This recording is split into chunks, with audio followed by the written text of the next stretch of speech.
Bonjour et bienvenue dans Du vent sous la robe, le podcast qui vous emmène à la rencontre d'acteurs innovants qui construisent le droit de demain. Dans cet épisode, je poursuis avec la deuxième partie de l'interview d'Enke Kebede. Enke est directrice de l'école régionale des avocats du Grand Est, autrement dénommée l'ERAGE, au sein de laquelle elle a créé la première école de l'innovation pour les élèves avocats en France. Dans la première partie de l'interview, qui correspond à l'épisode 2 du podcast, nous avons parlé de nouveaux modèles de cabinets d'avocats, et notamment de business models innovants, de nouveaux pans du droit à explorer, des attentes des clients de demain et de cabinets révolutionnaires. Dans cette deuxième partie, nous parlerons de travail collaboratif, de méthodologies innovantes et d'amélioration de la relation client, et nous répondrons notamment à des questions primordiales telles que comment peut-on se former à l'innovation légale et aux méthodologies innovantes? Quelles sont les compétences que doit acquérir l'avocat ou le professionnel du droit de demain? Comment peut-on travailler de façon plus collaborative, que ce soit dans le cadre de nos études ou avec nos clients? Comment peut-on améliorer l'expérience client? Mais nous discuterons également de legal hackathon, de projets innovants, de langage juridique clair, de legal design et de la Legal Games Week, autant de notions qui vous intriguent peut-être, mais que, j'en suis sûre, vous aurez plaisir à découvrir ou à approfondir au fil de cet épisode. Enke, est-ce que vous pouvez nous dire quelle est votre plus grande fierté? Alors, ma fierté, c'est surtout la réussite et l'épanouissement des élèves avocats. Vraiment. Et les vraies fiertés aussi, c'est de voir des élèves avocats qui ont un déclic. Voilà. En arrivant à l'école, on a eu des élèves qui avaient a priori un diplôme et un parcours totalement publiciste, mais qui ont découvert le pénal, par exemple, à l'école et qui sont aujourd'hui de grands pénalistes. Ça, c'est des vraies fiertés. Ou de voir d'autres élèves qui étaient plutôt réticents, qui étaient venus avec un schéma de vie déjà bien tracé et qui ressortent avec des vrais projets et qui entreprennent. Ça aussi, c'est des vraies fiertés. C'est de voir que ce passage à l'école a servi à un déclic et a servi peut-être à créer une vie différente. Ça, c'est une vraie fierté. Avec une ouverture d'esprit, une ouverture sur le monde, sur ce qui existe, sur d'autres façons de penser, de pratiquer, de nouvelles méthodologies. C'est ça dont vous êtes le plus fier, d'avoir réussi à transmettre ça et que ça se transmette aussi après, j'imagine, avec eux auprès d'autres personnes. C'est vrai. Et quelle méthode d'enseignement vous suivez au sein de l'ERAGE? Une des compétences du 21e siècle par l'OCDE, c'est la créativité. On ne peut pas enseigner la créativité. Il faut faire. Et toute notre pédagogie, d'ailleurs, est basée sur le faire. On aurait pu faire des cours, comme ça se fait partout, un cours, voilà, comment on crée un logo, je vous montre 3 exemples et je pars. C'est pas efficace, en fait. Et on le remarque aujourd'hui aussi avec les nouvelles méthodes et les nouvelles recherches en neurosciences, on sait très bien que ça marche pas. Le cours en amphi où tout le monde est là, on parle quelque chose, c'est fini. Ça a 0 impact. Ça avait déjà 0 impact à l'époque, mais surtout aujourd'hui avec une jeune génération totalement connectée, qui en même temps que le cours suit les réseaux sociaux, est capable de faire beaucoup de choses, ça n'a plus d'impact. Ça, on le sait. Donc, la méthode qui marche le mieux, neurologiquement parlant, c'est faire. Donc, c'est pour ça qu'on a tout transformé. Tous nos ateliers, c'est il faut qu'ils fassent. Et pour qu'il y ait une logique dans tout ça, ils font tout pour leur cabinet. Donc, il y a une séance, l'atelier de créativité, c'est pour créer leur propre logo. Le design thinking, c'est pour eux-mêmes réfléchir pour leurs propres prestations juridiques qu'ils vont devoir créer. Et toutes les séances sont comme ça. Mais ils ont aussi un atelier, on a introduit encore cette année le langage juridique clair. Là aussi, on leur fait faire des exercices pour leur propre cabinet. Donc leur cabinet doit communiquer sur une actualité de leur matière. Comment on communique? Avant, tout le monde nous faisait des 4 pages d'actualité en droit très bien écrits, mais qui n'avaient aucun sens. Donc, du coup, aujourd'hui, c'est différent. On leur demande de créer une actualité juridique, certes, mais avec le langage juridique clair, pour que ça s'adresse à des non-juristes. Mais tout ça est basé sur des choses réelles. C'est beaucoup plus impactant et ça a beaucoup plus d'effet de le faire pour soi. Et donc, en fait, finalement, le fil conducteur de leur parcours au sein de l'école du barreau, c'est vraiment la création de leur cabinet virtuel. Et vous avez créé des ateliers pour leur donner les clés pour créer leur cabinet sous tout un tas d'angles et d'aspects. Design thinking, du business, de la com, dématérialiser son cabinet. Après, ils font aussi de la compta, enfin, tout. Disons qu'après 6 mois, ils ont une vision à 360 degrés du cabinet d'avocat. Voilà. Ils savent exactement innover ou pas innover. Ça aussi, c'est des vraies questions. Certains décident de pas du tout innover. Tout à fait leur choix. Ça leur correspond pas et ils s'y retrouvent pas. Tout à fait. Mais en tout cas, ils auront vu absolument tout ce qu'on peut faire aujourd'hui dans un cabinet d'avocats, mais vraiment tout. Donc, que ce soit la proposition de valeur avec toutes les méthodologies qui sont utilisées par les startups du monde. Hein. Donc, ils ont une vision globale de tous les business models à la date d'aujourd'hui dans le monde, hein, parce que effectivement, on se limite pas en France. Hein. On leur explique aussi ce qui se passe, surtout aux États-Unis et en Angleterre. C'est surtout en Angleterre où il y a de vraies révolutions là-dessus. Donc, ils savent ce qui existe, ce qui est applicable, ce qui est déontologiquement faisable ou pas faisable. Il y a le grand volet, par exemple, d'activités commerciales accessoires. Hein. Donc là, on leur dit aussi ce qui est faisable, ce qu'ils peuvent faire ou pas faire. En sortant de l'école, ils ont une vision complètement globale. Et pour aller plus loin et que ce soit le plus réaliste possible, pendant leur cours, par exemple, de plaidoirie, ils ont des dossiers sur lesquels ils plaident. Ça, on considère que c'est des vrais clients, donc on leur demande dans leur logiciel de gestion de cabinet de facturer. Donc ils ont des vraies factures à faire aussi à ces clients. Donc c'est vraiment... Ils apprennent aussi la facturation parce que c'est vrai que, moi je me rappelle quand je suis arrivée en cabinet, je n'avais aucune idée de comment facturer un client. La question de combien vaut une heure, ou combien vaut un travail maintenant, c'est difficile au début de savoir. Donc je pense que c'est une super compétence à transmettre. En fait, ils ont aucune notion de la valeur de ce qu'ils font, ni de l'implication d'une entreprise, d'un cabinet. Donc c'est pour ça qu'on commence dès le début, à la création de cabinet, avec des factures. Donc on leur dit déjà, ils se sont inscrits au barreau, ça coûtait un certain montant, ils ont acheté la robe, ils ont acheté un ordinateur, voilà, il y a un loyer et tout ça, donc on a toute une liste de charges qui tombent. Donc ça réveille tout de suite. C'est-à-dire, dès le début, on sait déjà, on n'a même pas commencé, il nous faut 10 000 euros. Donc là aussi, ce volet-là, on leur demande tout de suite, on a des banques qui viennent faire des conférences, et dès le début, on leur demande, vous devez faire un prêt de 10 000 euros. Donc on leur demande de faire des business plans, etc. Donc ils savent le côté financier, c'est un vrai tabou, c'est pas du tout enseigné à l'université, mais c'est une réalité.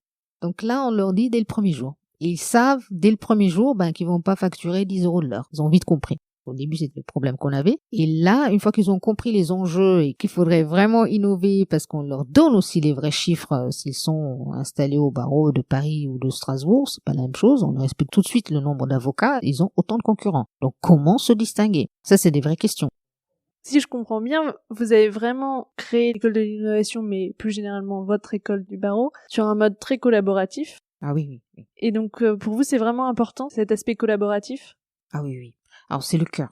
Vraiment, je dois rendre hommage aux élèves parce que c'est vraiment avec les élèves qu'on a co-construit pratiquement toutes les formations, mais pas que dans l'innovation, globalement, mais dans l'innovation en particulier. C'est avec les élèves qu'on a co-construit, avec leur retour, les besoins qu'ils ont exprimés, les façons de faire, etc. On se remet en cause tout le temps, vraiment. Chaque année, on remet vraiment pratiquement à zéro le programme, etc.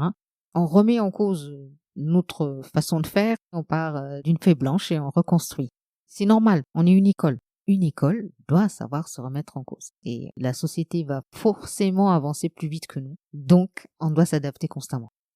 Et pour avoir le retour justement de vos élèves et vous permettre d'adapter et de modifier certains pans de l'enseignement, vous y prenez comment? Il y a un système de notation des cours, d'appréciation? Oui. Chaque séance de formation donne lieu à une évaluation par les élèves. D'accord. Donc tous les élèves évaluent la qualité pédagogique de l'intervenant, l'intérêt de la thématique, etc. Ça c'est déjà obligé parce que s'ils n'évaluent pas, ils n'ont pas accès à leur espace. Donc c'est radical. C'est déjà une bonne information. Ah oui, mais ça c'est bien parce que du coup ça force à évaluer. Ah oui, ils sont obligés. Sinon ils évalueraient pas. Donc là ils sont obligés. Et on leur demande d'être objectifs et vraiment de nous critiquer. Mais en plus de ça, j'organise beaucoup de sessions avec certains élèves qui acceptent dès le début d'année de nous aider sur des points différents. Pour le programme, on a des groupes d'élèves, donc je passe du temps avec eux et je leur demande c'est quoi les points de blocage, est-ce qu'il y a des nouvelles choses qu'on peut faire. Et puis chaque année, il y a une partie de la programmation que je ne fais pas exprès et que je demande aux élèves de faire. D'accord, donc c'est eux qui construisent. Ah, c'est eux qui font, ouais, et qui doivent faire, oui. Et ça peut porter sur tous les pans de l'enseignement? Tout, absolument tout. Je leur dis, vous avez 6 mois. Si vous avez, par exemple, rêvé de rencontrer un avocat ou quelqu'un que vous souhaitez voir, vous organisez la conférence. Ils sont libres d'organiser. Par contre, ils organisent tout. Moi, je ne fais rien. Et j'estime que c'est encore des nouvelles compétences qu'ils acquièrent. C'est-à-dire que demain, ils sont capables aussi d'organiser une conférence pour le cabinet d'avocats, etc. Donc, oui, bien sûr. Et c'est eux. Et là, ils le font sur des choses qui leur font plaisir, mais qui ont rapport avec le droit, bien sûr. Mais ils ont invité des personnalités qui sont toujours très, très intéressantes. Ils peuvent aussi construire des films pédagogiques. Bref, il y a vraiment une partie qu'on laisse totalement à l'imagination des élèves. Alors, on a des élèves plus ou moins imaginatifs. Selon les promotions, ça dépend. En parlant d'imagination, justement, dans le cadre du parcours de formation, Les élèves doivent aussi monter un projet innovant. Est-ce que vous pouvez nous parler de ce point-là et nous donner aussi quelques exemples de projets qui vous ont marqué? D'accord. Alors ça, c'est en plus de la formation, de ce que je vous ai dit, on oblige, je suis la dictateur, j'oblige chaque élève à faire un projet innovant en groupe. D'abord pour apprendre le travail en équipe, et là on voit les vraies personnalités et la vraie gestion de l'équipe. Et c'est un projet qui doit être automatiquement innovant. Donc il faut qu'ils réfléchissent à un nouveau besoin de droit ou un nouveau service juridique, en tout cas quelque chose de nouveau, qui partent d'un vrai besoin quand même. Il ne faut pas non plus faire n'importe quoi. Donc chacun travaille là aussi avec les différents ateliers qu'ils ont en cours d'année, ils affinent leur projet, ils voient, ils font beaucoup d'enquêtes, c'est des vraies enquêtes auprès de vraies personnes pour voir si ce besoin existe vraiment, etc. Et à la fin, on en sélectionne un certain nombre. Donc là, depuis l'année dernière, on a mis en place un Legal Hackathon pendant 48 heures, mais vraiment 48 heures non-stop. Et alors en quoi ça consiste ce Legal Hackathon? Alors on sélectionne certains, pas tous, il y a une vraie sélection. On doit avoir le business model, le business plan détaillé, etc. Donc on en sélectionne un certain nombre. Donc les élèves pitchent leur projet. Voilà, ils pitchent leur projet, donc on prend un certain nombre et ceux-là font partie du Legal Hackathon. Donc le Legal Hackathon, c'est quoi? Un hackathon, c'est quoi? Parce que je me suis rendu compte qu'il y a beaucoup de gens qui connaissent pas les hackathons, alors que nous, à Strasbourg, on passe notre temps dans les hackathons. Tous mes élèves participent à différents hackathons dans les écoles de commerce, d'ingénieurs, donc je les suis tout le temps. En fait, c'est pendant un laps de temps déterminé, ça peut être 24 heures ou 48 heures, mais non-stop. On travaille sur des projets, concrètement. Voilà, à tout point de vue. C'est-à-dire, toutes les compétences sont réunies, tous les experts sont réunis, et pendant 48 heures ou 24 heures, on travaille là-dessus. Et à la fin, on fait un pitch. Et en général, il y a un prix, on gagne quelque chose avec différents partenariats. C'est ce qu'on a fait nous, c'était une première dans une école d'avocats en France, et on a fait ça pendant 48 heures, mais vraiment 48 heures sans dormir. Donc tous les élèves étaient éparpillés dans toute la maison, donc pendant 48 heures, ils ont développé l'outil. Donc soit c'était des applications, soit c'était des sites. On avait un projet qui était justement zéro techno, donc c'était un jeu de plateau, pour comment apprendre avec le jeu aux collégiens l'état de droit. Donc c'était très très bien fait, que ce soit le plateau mécanique du jeu. Ils ont travaillé avec un vrai spécialiste de jeu, qui est un créateur de jeux qu'ils ont associé avec eux. Donc pendant 48 heures, tous ces élèves ont travaillé à développer leurs solutions. On avait plusieurs projets. Et à la fin, ils ont présenté devant un jury. On avait des avocats, des directions juridiques, des banques qui venaient financer aussi. On avait la French Tech, enfin tous les incubateurs du coin, voilà. Et donc, on parlait de ce jeu-là. Est-ce qu'il y avait d'autres projets qui vous ont marqué aussi? Oui. Alors, le jeu, ça s'appelle Société et le groupe va continuer. Ils ont participé aussi d'ailleurs au concours Le Projet Innovant du CNB et ils vont poursuivre. Donc, ça va être commercialisé, etc. Oui, ils ont déjà trouvé des éditeurs. Ils ont fait beaucoup de tests dans les collèges et il y a eu vraiment une vraie adhésion des professeurs et ça marchait très très bien parce que c'est vraiment bien réfléchi et ça a engagé vraiment tous les collégiens sur des notions de droit incompréhensibles alors que là, à travers le jeu, ça passait déjà très très bien parce que c'est des choses importantes pour les collégiens, mais au-delà de ça, et c'est ça que j'ai trouvé remarquable, c'est en tant qu'avocat, c'est aussi un rôle dans la société et eux, ils estimaient effectivement qu'ils ont ce rôle à jouer en tant qu'avocat aussi. Oui, de vulgarisation, enfin d'éducation au droit. Tout à fait, d'éducation civique. Et quelles civique. notions, par exemple, de droit étaient comprises dans ce jeu? Alors, ils ont travaillé beaucoup, par exemple, sur la laïcité, sur l'état de droit, mais aussi sur la justice des mineurs, sur qu'est-ce qu'on peut faire sur les réseaux sociaux. Enfin, c'est beaucoup de notions juridiques. Mais qui touchent directement, effectivement, les collégiens, les lycéens. Voilà, tout à fait. C'est important d'avoir cette éducation-là aussi, qu'on n'a pas, en fait, à l'école. Ou alors, vous avez des pavés de livres que personne ne lit. Qui donnent pas forcément envie de se plonger dans la question. Alors que là, les profs étaient beaucoup plus réceptifs. D'ailleurs, ils ont beaucoup apprécié parce que les profs ont beaucoup appris aussi. C'était des notions vraiment juridiques, mais qui ont été, pour le coup, bien traduites en français compréhensible pour tous et avec la mécanique du jeu, parce que c'est quand même ça aussi qui était important. Donc, ça a créé un engagement auprès de tout le monde. On avait aussi un projet, alors, pour reprendre les projets qui m'ont marqué, parmi les premiers, c'était le projet Hello, qui était un blog fait par 6 élèves avocates, qui était un blog destiné qu'aux femmes. C'était vraiment ciblé et ça reprenait un peu le code des magazines.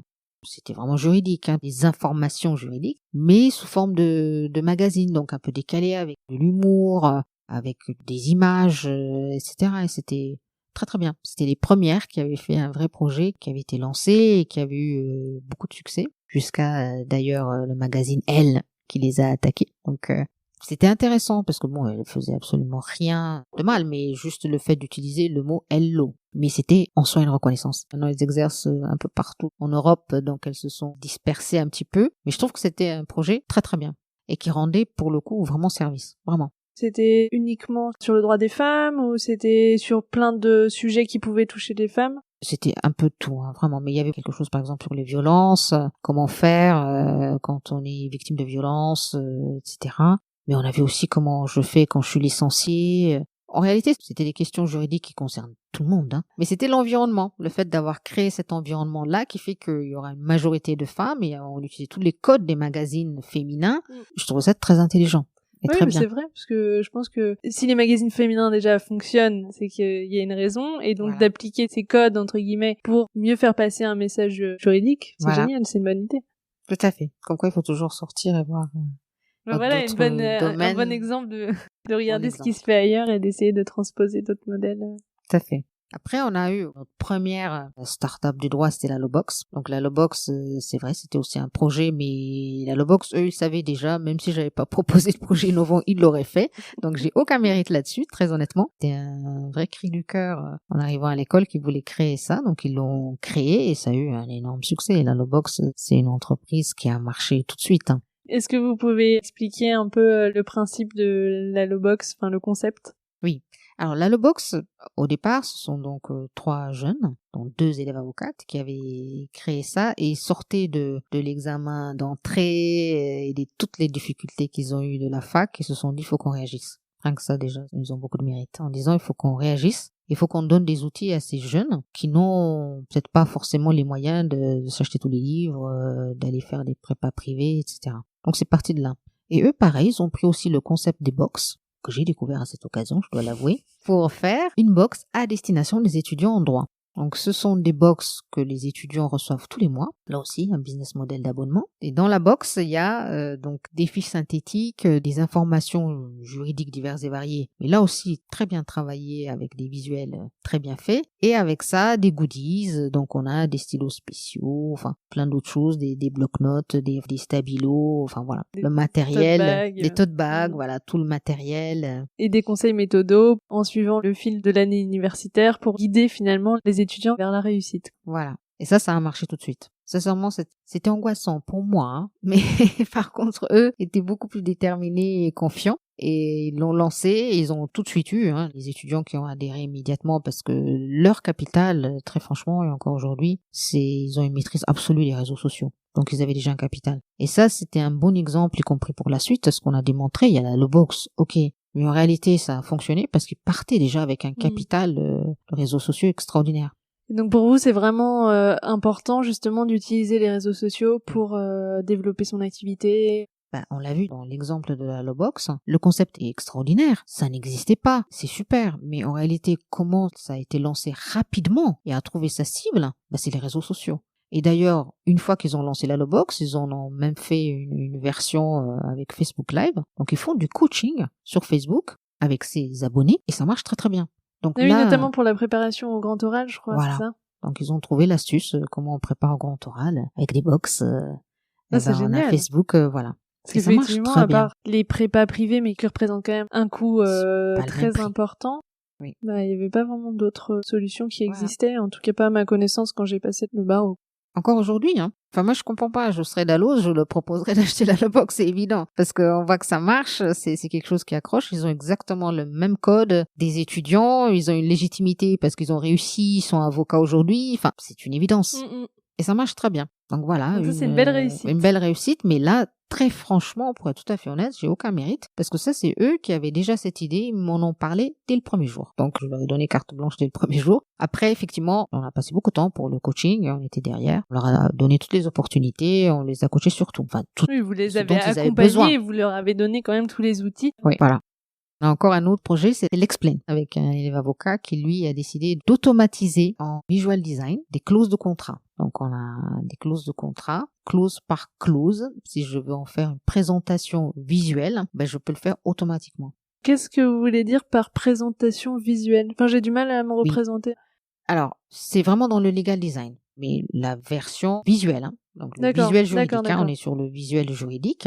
On voit partout des schémas de visual design. Là, c'est d'appliquer ça pour des clauses d'un contrat. Donc, on prend une clause de délai ou autre, au lieu d'écrire des pavés de texte sur les différents délais, mais on fait, par exemple, une ligne de temps, D'accord, etc. Mais pour rentrer la clause, vous avez à la sortie une ligne de temps avec les différents délais que vous avez mis. d'accord.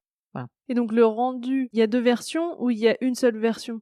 Donc, vous avez la version de contrat classique, Oui. avec que des Et textes. la version explicative? Voilà. D'accord. Et vous choisissez, soit vous donnez au client les 2 versions, ou la version uniquement compréhensible. À En vous de langage faire le clair. choix. Voilà, tout à fait. Nous, on leur a appris le langage clair, le design thinking, etc. Et lui, il a décidé d'automatiser tout ça.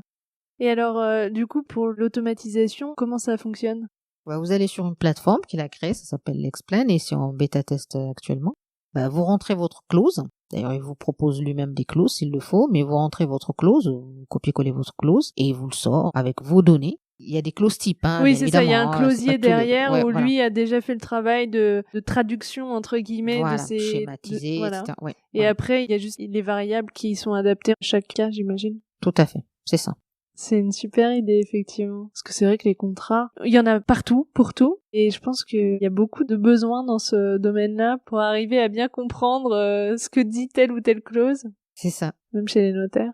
Ah oui, oui, là, il y a de quoi faire, vraiment. Et en exercice, bon, je l'ai pas encore fait, mais je me dis, il faudrait qu'on leur donne dès le début d'année les clauses, les conditions générales de Apple, de Google. Comment on peut traduire ça? Ouais. C'est des Ça vrais peut être exercices à un faire. bon exercice, effectivement. Oui, ça peut être un bon exercice, et je pense Apple ou Google demain auraient besoin d'avocats qui maîtrisent ça. Les nouvelles dispositions du RGPD exigent quand même la clarté, il faut que ce soit compréhensible, lisible par le lecteur, donc on peut déjà s'exercer là-dessus. Bon, si c'est automatisé, c'est encore mieux. Donc voilà, c'est en bêta-test actuellement, mais lui aussi, ça fait partie des projets qu'on suit.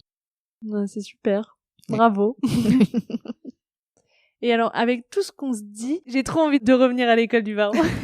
Et je me demande si cette formation est aussi accessible en formation continue, ou en tout cas certains des ateliers que vous proposez, parce que je pense que ça pourrait vraiment être utile à beaucoup d'avocats. Oui. Pour les ateliers, je prends les ateliers du design thinking ou le langage juridique clair ou autre. Au contraire, j'aimerais qu'il y ait des avocats qui assistent. C'est très bien pour l'avocat, mais c'est très bien pour l'élève. D'abord, ça légitime complètement l'atelier. Quand il s'appelle design thinking, c'est sûr qu'on peut penser que c'est très très loin du droit. Mais quand il y a quand même un groupe d'avocats qui est mélangé à des groupes d'élèves et qui conçoivent ensemble des choses, c'est tout mon intérêt. Donc, c'est une meilleure adhésion. Donc, on ouvre des séances. On accepte, par exemple, pour un atelier où ils sont à 20 élèves ou 25 élèves maximum, un avocat dans chaque groupe. On a beaucoup de conférences qu'on ouvre complètement pour les avocats, comme la cybersécurité ou la gestion des données du cabinet, enfin ce genre de choses. Par contre, pour les avocats, on a créé une manifestation à part qui s'appelle PopCab. PopCab, c'est 2 jours de formation avec un panel d'ateliers, parce que tous les avocats ne sont pas au même niveau de besoin sur ces matières-là. Donc on a des niveaux initiation ou des niveaux accélérés.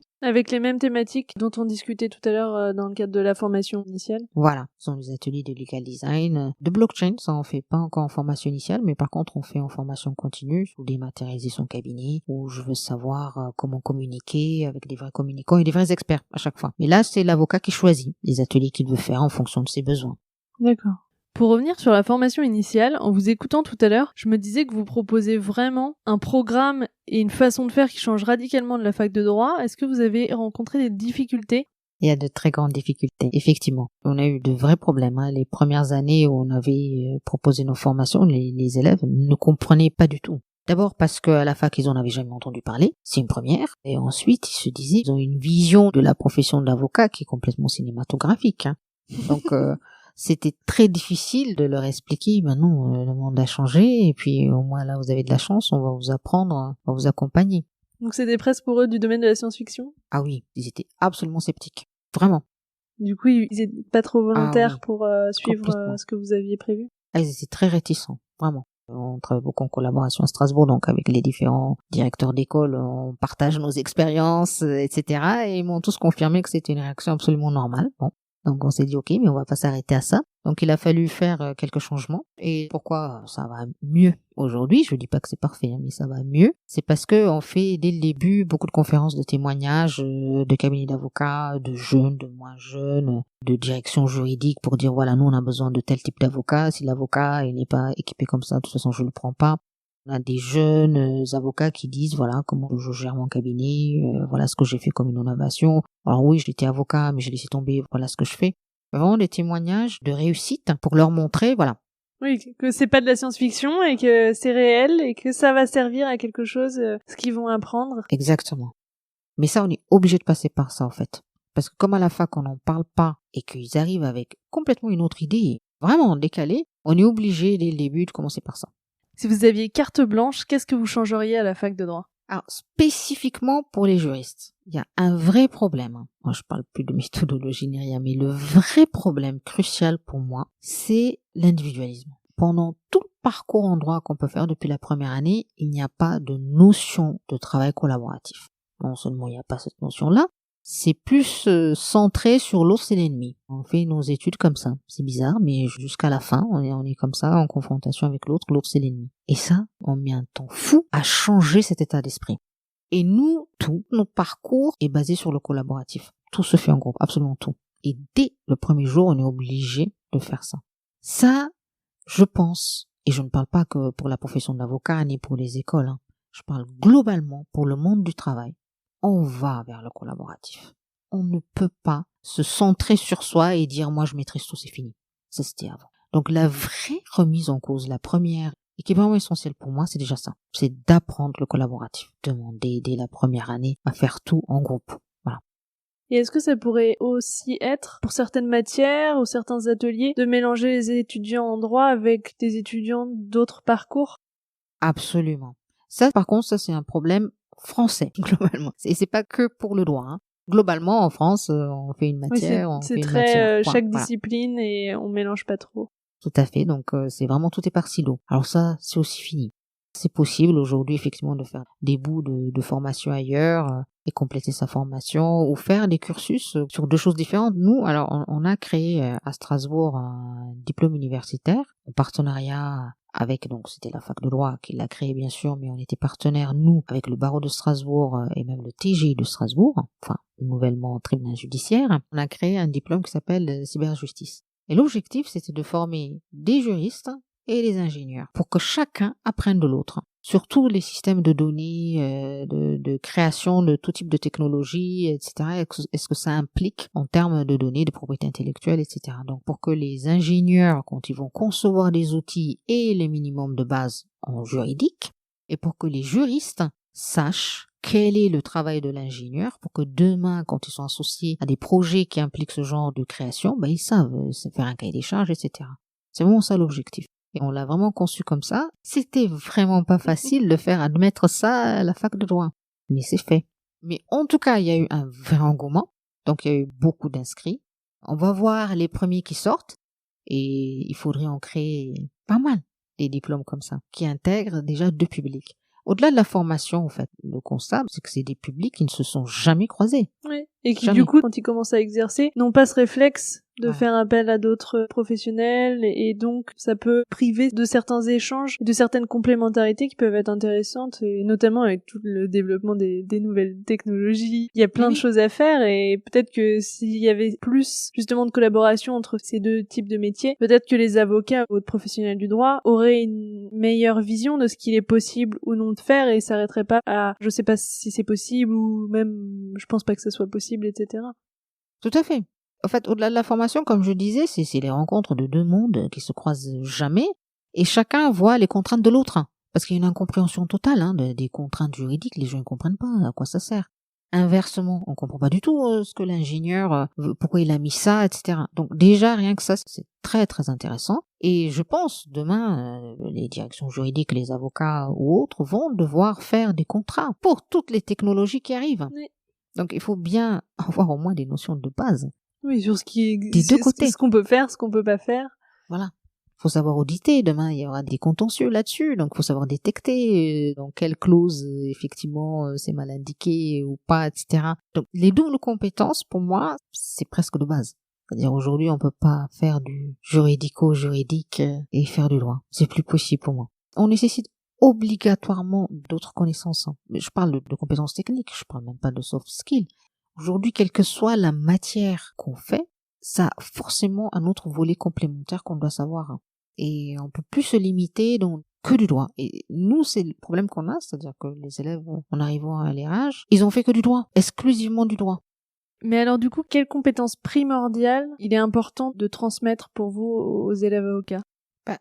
La compétence, c'est à la fin, c'est-à-dire après 6 mois, il faut qu'ils se disent « Ok, c'est possible ». Moi, je pars toujours du constat que tout est possible. Voilà. C'est la première chose que je leur dis. Et une fois qu'ils auront tout vu, expérimenté eux-mêmes de leur propre cabinet, à la fin des 6 mois, il y a des déficits terribles, il y a des cabinets qui sont hyper rentables. C'est extraordinaire, hein, les résultats. Mais on se dit, c'est pas grave, c'est pas ça qui est important. Ce qui est important, c'est que vous l'avez fait.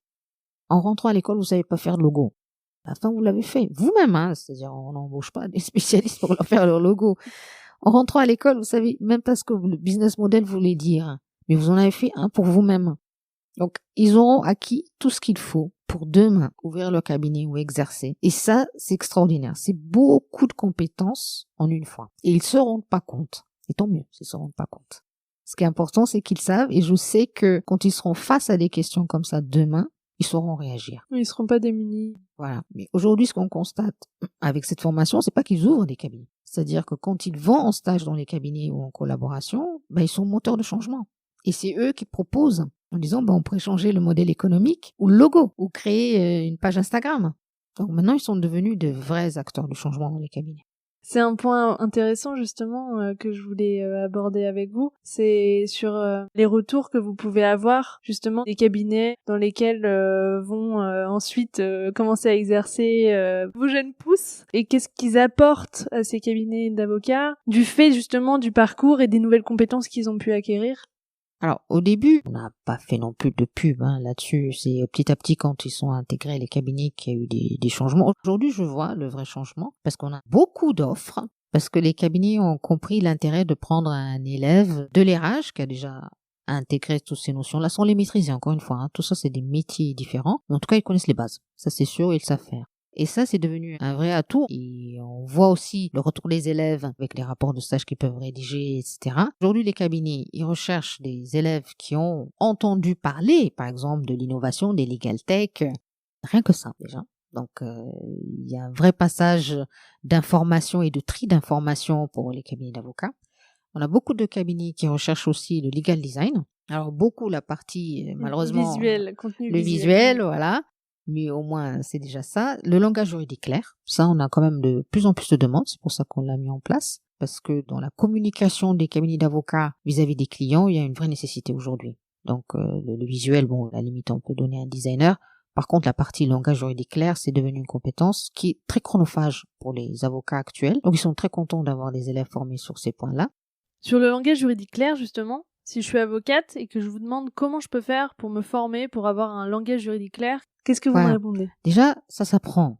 Voilà, on va commencer par admettre le principe que ça s'apprend. Et actuellement, alors pour l'instant, il n'y a que Droit Quotidien, qui est une association belge, qui fait ça, donc on fait appel à eux. Mais il y a une initiative actuellement en France qui regroupe tous ceux qui vont agir dans ce sens-là. Mais pour l'instant, il n'y a que Droit Quotidien. Donc ce sont des ateliers où on part, là aussi, toujours de choses très concrètes. On prend une clause, un document ou quelque chose, et on vous fait travailler ce texte pour qu'il soit juridiquement correct jusqu'au bout, mais pour que quelqu'un qui n'a jamais fait droit le comprenne. D'accord. Donc, vous allez devoir recommencer plusieurs fois, reformuler votre phrase, votre clause, etc., jusqu'à ce que moi, qui suis pas juriste, je puisse comprendre ce que vous voulez dire. Voilà. Donc, une fois qu'on a fait 2 fois, on comprend le mécanisme. Mais après, il y a aussi des méthodes, il y a aussi des techniques, il y a aussi des choses à voir, mais très peu. Très honnêtement. Ça, c'est avec l'exercice qu'on arrive. Et donc ça, c'est des ateliers qui sont dispensés par Droit Quotidien. Oui, tout à fait.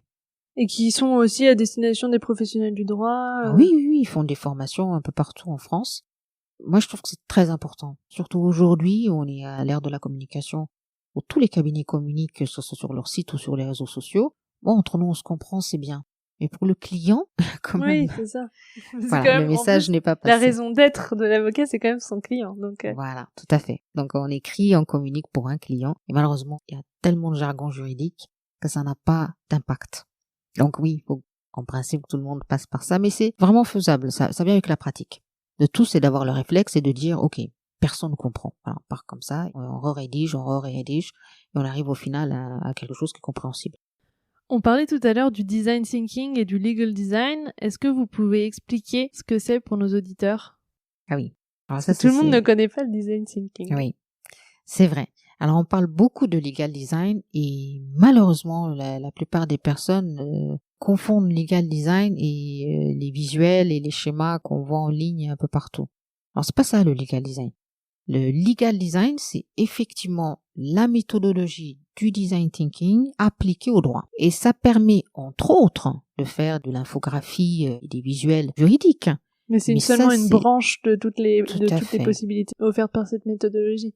Voilà. Le design thinking, c'est une vraie méthodologie qui permet de voir sa pratique avec le regard du client. Voilà. C'est surtout basé sur les besoins du client. C'est vraiment centré sur les besoins du client, de l'utilisateur. Voilà. Tout est centré là-dessus. C'est une méthodologie avec 5 étapes qu'il faut suivre dans le sens. Ça se fait pas en 3 minutes. C'est beaucoup d'ateliers, c'est beaucoup de remises en question, c'est beaucoup de collaboratifs aussi. Mais c'est une vraie méthodologie. Pour moi, c'est vraiment le cœur de la transformation. Si on parle d'innovation et de transformation de cabinet d'avocats, de direction juridique, on a la chance d'avoir une méthodologie qui est appliquée par les startups du monde entier. Dans les cabinets d'avocats et les directions juridiques, on doit commencer déjà par faire des ateliers de design thinking pour apprendre à innover. Et alors, vous parliez tout à l'heure de 5 étapes du design thinking. Oui. Est-ce que vous pouvez les présenter brièvement? Alors, je vais essayer de me rappeler. Alors, il y a la phase empathie, donc il faut qu'on comprenne pour qui on fait tout ça. Voilà, c'est le client, ça peut être le patient, enfin, chacun selon qui il a comme cible. Interlocuteur, comme cible. Donc, essentiellement, dans notre cas de figure, c'est plutôt le client, le justiciable. Donc, comment rentrer en empathie avec cette personne, parce qu'il faut personnifier vraiment la cible. Se mettre à la place de cette personne. Voilà, il faut se mettre à la place de cette personne-là, et il y a plusieurs ateliers, plusieurs méthodologies, plusieurs canevas, plusieurs choses pour se mettre à la place, et ça, c'est la première chose qui manque, pour l'instant, en tout cas chez les avocats. Et ensuite, une fois qu'on a personnifié, on vérifie son parcours.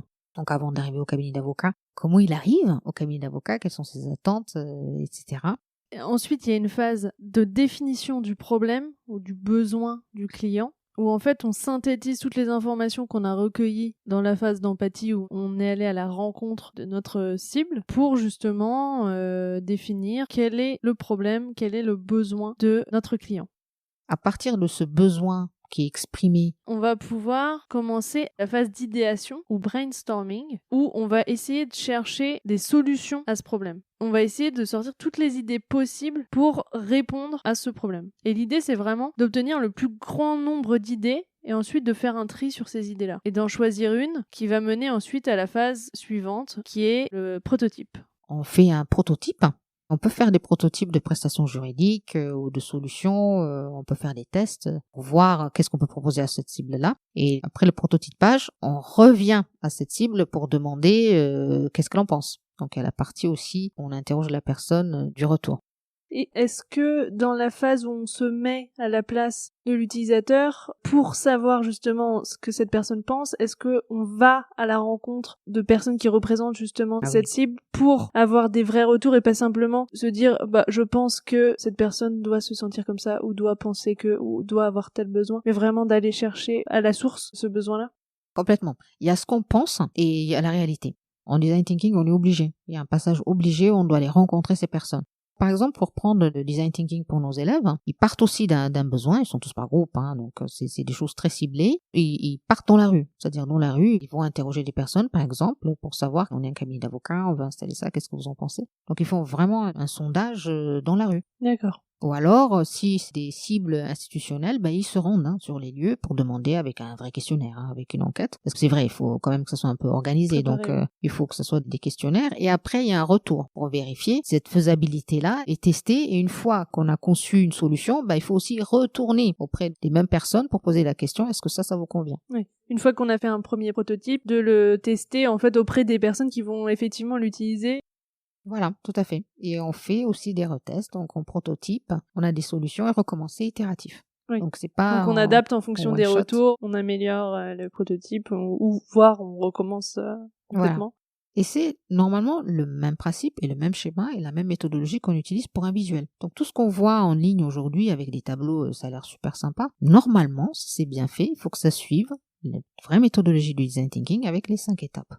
Oui, c'est pas uniquement créer des visuels sans faire toute cette démarche qu'il y a derrière d'aller demander finalement aux utilisateurs, aux clients, ce dont ils ont besoin et comment est-ce qu'on pourrait faire pour qu'ils comprennent bien, etc. Donc en fait, c'est une fausse idée de penser que le legal design, c'est uniquement cet aspect présentation visuelle et derrière, il y a une méthodologie qui peut passer par le design d'infographie, etc., mais qui va bien au-delà. Oui, tout à fait. Alors, il y a plusieurs façons, hein. Donc, il y a le plus connu, c'est le design visuel. Donc, ce sont les nouvelles actualités juridiques qui est présentée sous forme de schéma, etc. En principe, il faut que ça suive toujours cette méthodologie, encore une fois. Ça, c'est une façon. On peut aussi créer une nouvelle prestation juridique en utilisant cette même méthodologie. On peut aussi complètement restructurer son cabinet d'avocat ou sa direction juridique en utilisant toujours cette méthodologie. En fait, en faisant ces 5 étapes, on se rend compte exactement quelle est notre cible, quel est notre client, pour qui on travaille et comment on peut améliorer son expérience. Voilà, c'est essentiellement ça. Donc finalement, on peut l'utiliser tant en interne, même par rapport à son management, la façon dont on gère ses équipes, ses process, etc., que aussi par rapport aux clients. Et de toute façon, tout est lié parce que le cabinet qui fonctionne bien en interne va mieux répondre aussi aux besoins des clients. Mais il y a vraiment ces deux volets. Voilà. Dès qu'on veut innover en quoi que ce soit ou faire même un visuel, il faut qu'ils appliquent cette même méthodologie. Quels seraient selon vous les premiers pas à faire pour améliorer la relation client ? On n'innove pas pour innover. Il faut que ça parte d'un besoin. Donc, si tous leurs clients sont extrêmement satisfaits, rien n'a changé. Oui. Hein. Est-ce que un des premiers pas, ça pourrait pas aussi être de demander à ses clients, mais de façon vraiment récurrente? Oui. Est-ce que vous êtes satisfait? Qu'est-ce que vous aimeriez qu'on change? Qu'est-ce qu'on fait de bien? Mais qu'est-ce qu'on pourrait aussi améliorer? Oui. Qu'est-ce qu'on peut faire pour améliorer leur expérience? Là, tout bêtement, peut-être en mettant les informations en visual design, c'est déjà pas mal. Mais on peut aller plus loin quand même. Hein. On peut faire une plateforme peut-être pour communiquer en temps réel avec le cabinet. Avoir des espaces aussi dédiés aux clients pour partager des dossiers, des documents, etc. Voilà.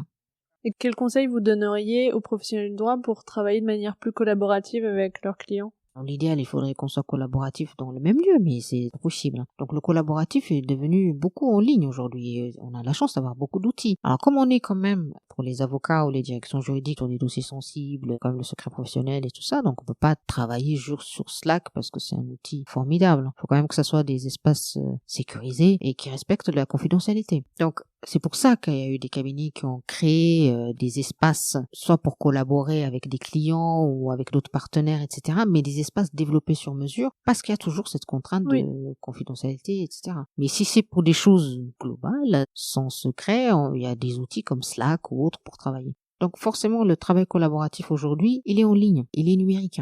On peut pas toujours se rencontrer et travailler ensemble. C'est l'idéal, hein, mais c'est pas possible. Donc, c'est utiliser ces outils-là. C'est quoi le premier stress d'un client? C'est de pas être au courant de ce qui se passe.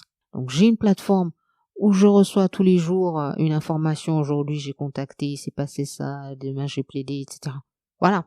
Déjà, on a changé l'expérience client. Oui, et puis l'avocat est aussi gagnant dans cette démarche-là, puisque un client qui sait pas ce qui se passe, c'est un client qui s'inquiète Angoissé. et qui donc va nous appeler jusqu'à temps qu'il ait l'information qu'il demande. Voilà. Et donc ça peut aussi être un gain de temps, je pense, de mettre en place ce type d'outils. Bien sûr. Et en plus un gain en termes de confiance, de confiance et de relation client. Voilà, ça n'a pas de prix, ça. C'est un client qu'on fidélise forcément. Oui, c'est ça. Et tout ça, il y a de l'argent et de l'investissement forcément au départ, mais après ça demande pas de temps, c'est-à-dire il fait une action, c'est automatisé, le client a l'information, voilà, c'est pas un effort à faire après. Donc c'est pour ça l'innovation, l'essentiel pour moi, c'est l'expérience client. C'est ça qui fait qu'on se dépasse aussi, hein, pour trouver des solutions, et ça a du sens. Là, on comprend qu'il faut innover. Ouais. Et moi, ce que je conseille à la plupart des cabinets d'avocats, c'est déjà de voir leurs clients. Comment leurs clients se sont transformés. Ils sont pas restés comme avant, eux. Donc, ça donne une idée de ce qu'il faut faire. Vous avez aussi organisé, en partenariat, je crois, avec Open Law, la Legal Games Week en septembre dernier. Ah oui. En quoi ça consiste? Comment ça se passe? Alors ça, c'est vraiment une initiative d'Open Law qui travaille sur les jeux sérieux. Hein.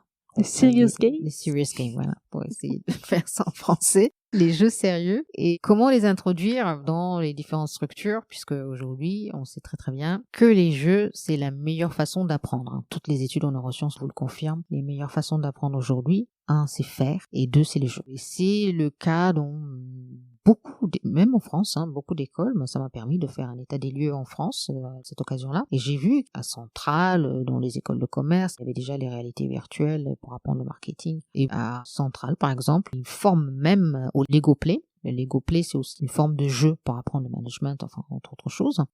Comment ça marche? Qu'est-ce que c'est le Lego Play? C'est des vrais Lego. Alors moi, je m'étais formée à Helsinki là-dessus. J'ai découvert à Helsinki le Lego Play. C'était au Legal Design Summit, c'est ça? Tout à fait. Et c'est des Lego, des vrais Lego. Ce sont des ateliers de créativité au départ. Donc, c'est toujours par groupe 4 ou 5. On nous donne un objectif. Voilà, vous avez différents logos. Mais Lego lui-même commercialise des Lego Serious Play pour C'est pas les Lego adultes. pirates? Si, tout à fait. Comme c'est des ateliers de créativité, au contraire, il y a un peu de tout. Donc, à partir de là, on donne un cahier des charges et un objectif à un groupe pour créer un immeuble, une société ou des choses qui sont pas du tout physiques. Et on voit comment les gens se débrouillent. Et l'intérêt, c'est de débriefer après leur vision de l'espace, des concepts, etc. Ça doit être assez amusant. Vous avez Ah aimé? oui, tout à fait. C'est très très amusant parce qu'on se découvre des talents ou pas, selon les cas. Parce que moi, c'est vrai, je suis pas très très joueuse à la base, mais là, c'était très intéressant parce qu'il y avait un vrai objectif. Mais par exemple, le Lego Serious Play est enseigné à l'ENA, parce que la formatrice qui était venue, c'est une enseignante qui enseigne ça à l'ENA. À Centrale, je pense en France, c'est le seul à pouvoir délivrer le diplôme de coach de Lego Serious Play. D'accord. C'est très sérieux, c'est très encadré. Comment ça s'applique, justement, cette méthodologie au droit? C'est complètement transversal. Là, on est complètement dans le transversal. Le Lego est un support, en fait, pour pouvoir apprendre à travailler en équipe.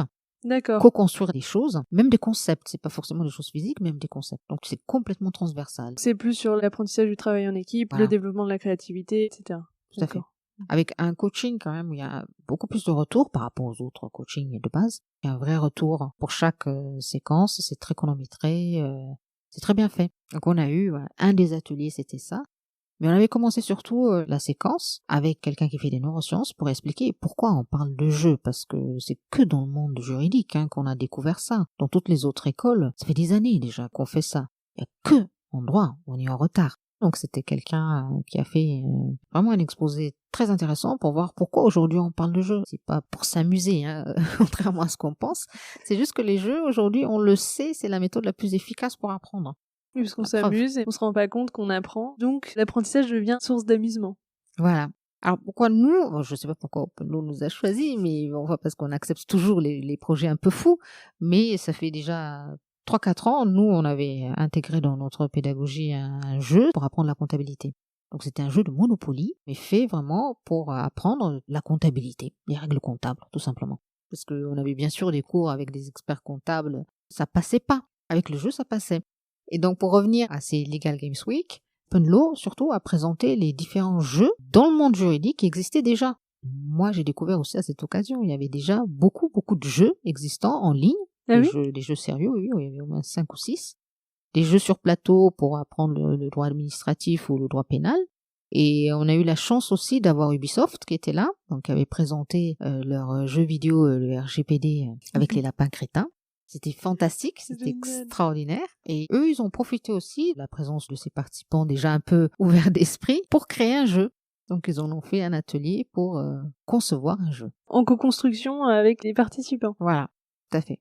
Et est-ce que vous pensez que les professionnels du droit auraient tout intérêt à justement aussi utiliser ces serious games, que ce soit en interne avec leurs équipes, mais aussi à destination de leurs clients? Oui. Alors, c'était très intéressant. Par exemple, un des ateliers qui avait été conçu totalement pour l'événement, c'était un escape game en droit social. Et c'était sur les élections professionnelles, c'est ça? Voilà. Donc, typiquement, c'était quelque chose qui aurait pu être proposé, par exemple, à des clients. Je suis avocat en droit social. Au lieu de faire 50 pages pour expliquer les nouvelles applications de l'entreprise en matière d'élection professionnelle, je pense pas que ça leur a pris beaucoup de temps, en tout cas beaucoup moins que d'écrire des textes, de faire cet escape game. C'était très ludique, très bien construit. Et sincèrement, moi qui n'y connaissais rien, j'ai tout appris. C'était efficace. Et donc, ça se présentait, ça marchait comment? Alors moi, j'ai joué la DRH. Mais le concept, c'était qu'il y a une DRH ou un DRH, donc un des joueurs, qui est enchaîné, complètement enchaîné physiquement à une chaise. J'étais enchaînée, donc je pouvais rien faire. Et toute l'idée, c'était de libérer le DRH qui est enchaîné à sa chaise. Comment le libérer, donc avec différentes énigmes, etc., qui avaient en rapport avec les élections professionnelles. Donc les énigmes, c'était des d'énigmes. questions justement Exclusivement, ouais. juridiques. Voilà, ça, et il y avait des indices un peu partout éparpillés dans la salle, et tout le monde devait trouver ça. Donc, on était obligé d'apprendre ce qu'étaient les élections Oui, parce que professionnelles. sinon vous restiez enchaînés. Voilà. Et dans la salle, parmi les participants, il y avait des non-juristes. On avait notamment des participants de EDOS, qui est le cabinet de cybersécurité qu'on hébergeait ici. Ils n'avaient jamais fait de droit. Tout le monde a appris en sortant. Ils ont réussi à me libérer. Et il fallait comprendre vraiment toutes les notions. On avait des dictionnaires, des documents pour vérifier tout, vraiment. C'était très très bien construit, vraiment. Donc comme quoi, ils l'ont fait vraiment pour l'événement. C'était pas quelque chose qu'ils faisaient d'habitude. Comme quoi c'est faisable, et c'était vraiment utile. Et j'espère que ça leur a donné l'idée de faire ça pour leurs clients. Ouais. Et quels autres types de jeux on pourrait imaginer à destination des clients? C'est toutes les actualités, je pense. Mais sur les réformes. Ouais, surtout les réformes, des fois c'est tellement complexe, ou des notions de base. En fait, tout dépend de la clientèle et les besoins. Et surtout, quelle est la chose qui vous prend beaucoup plus de temps? C'est-à-dire, est-ce que vous passez beaucoup de temps avec vos clients pour expliquer telle notion ou telle notion? Ou à chaque actualité, vous êtes obligé de recommencer, de rédiger, etc. Le but du jeu, c'est quand même un petit peu de vous faciliter la vie aussi. Et aussi une approche nouvelle. Au lieu de rédiger des articles sur les réseaux sociaux ou autres, on intègre complètement le client dans le jeu. Mais là, en l'occurrence, c'est pas seulement les clients, mais aussi en interne. Je prends un cabinet où il y a plusieurs départements. S'il y a une actualité en droit social, le jeu sérieux, c'est complètement efficace. Tout le monde a compris les notions. Et en termes d'ambiance générale, c'est quand même... C'est génial. Voilà, c'est génial. Des activités de team building, et en même temps, on forme ses équipes. Voilà. Dans l'idéal, il faudrait qu'il y ait une agence qui fasse que ça. Que des jeux à proposer à des sociétés, parce que vous savez, ça doit prendre un peu de temps, si on doit concevoir. Ou alors créer des postes au sein des cabinets, ou direction juridique d'ailleurs, qui soient vraiment dédiés à ça. C'est faisable, il n'y a pas besoin de connaissances vraiment de beaucoup de choses, mais ça prend du temps. Donc dans l'idéal, si demain, une proposition d'une activité à créer demain, mais vraiment, ça, il y a un vrai besoin. Et sincèrement, c'est uniquement dans le monde du droit on a du retard. Ailleurs, partout, ça se fait depuis longtemps. Vraiment. Et sur quelle note vous aimeriez terminer cette interview? Vous remercier, parce que vous m'avez écouté pendant tout ce temps-là. Merci beaucoup. Merci à vous. Merci infiniment. Et puis, vraiment, vous souhaitez bon courage pour tout ce que vous entreprenez. Et vous souhaitez beaucoup de chance pour ce que vous faites, mais je crois beaucoup en vous. Merci beaucoup, et merci pour ces échanges passionnants. Merci. Et je pense que ça passionnera aussi beaucoup d'autres personnes. Merci.